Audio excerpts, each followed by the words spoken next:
আসসালামু আলাইকুম গাইস, কেমন আছেন আপনারা সবাই? তো অ্যাকচুয়ালি আজকে আমরা যাব সেই গাজীপুরের বিখ্যাত কালাভুনা খেতে। তো এই জন্য আমি বের হয়ে গেলাম, নামাজ পড়ে রোডে দাঁড়িয়ে আছি, অটোতে উঠবো। অটোতে উঠে আমাদেরকে ওইখানে যেতে হবে। তো এইখান থেকে প্রায় 6 কিলোমিটার দূরে। তো 6 কিলোমিটার দূরে আমাকে অটোতে যেতে হবে এখন। তো আমি রিক্সাতে উঠছি, এখন অটো পাই নাই, তো যেটা পেয়েছি সেটাই নিয়েছি, রিজার্ভ করে নিয়েছি, আমাকে নিয়ে যাবে এবং নিয়ে আসবে। তো এটা হচ্ছে টোল প্লাজা এক্সপ্রেসওয়ে। তো আমরা এই রোডটার পাশ দিয়ে যে চিকন একটা রাস্তা গিয়েছে, ওই রাস্তা দিয়েই যাচ্ছি আমরা রিক্সাটা নিয়ে। তো আমি রিক্সাওয়ালা মামাকে বলতেছি একটু তাড়াতাড়ি যান, আমাকে একটু তাড়াতাড়ি যেতে হবে, অনেক বেজে গিয়েছে।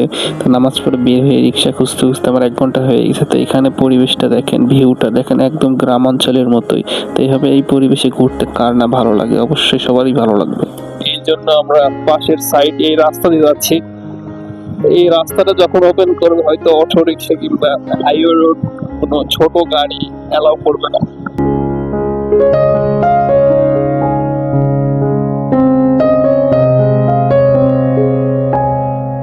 তো এখানে এসে দেখি সামনে একটা বড় গাড়ি দাঁড়িয়ে আছে। তো এই গাড়িটা গেলে আমাদেরকে যেতে হবে। তো মামা বলতেছে মাথাটা নিচু করে নিন, সামনে যে চিকন গলিটার মতো আছে, তো এইটার নিচ দিয়ে আমাদেরকে যেতে হবে। তো আমি তো একটু ভয় পেয়ে গেলাম, আসলে এটার নিচ দিয়ে কি আসলে যাওয়া যাবে কিনা। তো রিক্সাওয়ালা মামা বলতেছে ভয় নাই, আমি আছি, কোনো সমস্যা হবে না। তা আমি টেনশন করতেছি যে এটা আমার মাথার উপরে ভেঙে পড়েই কিনা। তো এই বলতে বলতে আসলে আমরা এইটার ভিতর থেকে বের হয়ে আসলাম। তো আসলে অনেক ভয় লাগছে আমার এটার নিচ দিয়ে আসতে, অনেক ছোট একটা রাস্তা, অনেক সরু একটা রাস্তা। এটার ভিতর থেকে বের হয়ে এসে আমি মনে মনে চিন্তা করতেছি আসলে বাঁচলাম, এটা যদি একবার ভেঙে পড়তো তো আসলে বাঁচানোর কোনো ক্ষমতা ছিল না কারণ। তো রাস্তাটা পার হয়ে আসলাম, এখন আমাদেরকে এই রাস্তাটা দিয়ে যেতে হবে। তো আমি যেই হোটেলে যেতে যাচ্ছি ওই হোটেলটা এই রাস্তার পাশে। তো রাস্তাটা পার হয়ে আসলাম আমাদের।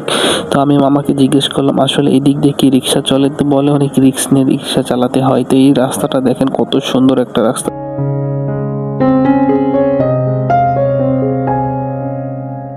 এই তো আমি প্রায় হোটেলের কাছাকাছি প্রায় চলে আসছি, আর হয়তো 1-2 মিনিট রিক্সাটা নিয়ে গেলে আমরা হোটেলের কাছে চলে যাব। তো আমরা হোটেলের সামনে আসলাম, হোটেলের নাম হচ্ছে আল আমিন হোটেল।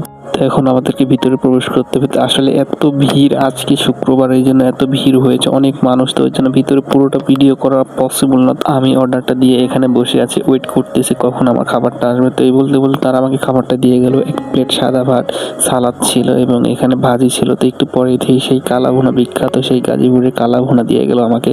তো আমি এখন খেয়ে দেখবো আসলে তাদের কালাভুনাটা কত সুস্বাদু হয়। তো আগে আমি ভাজি এবং সালাডটা দিয়ে খাবারটা শুরু করলাম, পরে কালাভুনাটা দিয়ে শুরু করব খাবার।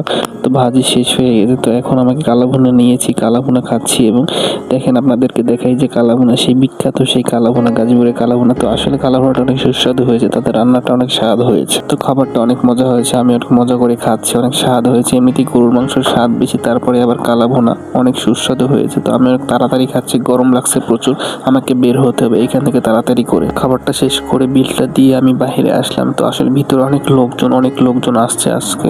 তো আজকে শুক্রবার দেখে অনেক লোকজন আসছে। তো আজকের ব্লগটা এই পর্যন্ত। তো আমার ব্লগটা যদি ভালো লাগে অবশ্যই আমার চ্যানেলটি সাবস্ক্রাইব করবেন এবং আপনারা যদি এইখানে আসতে চান অবশ্যই আসবেন। তাদের খাবার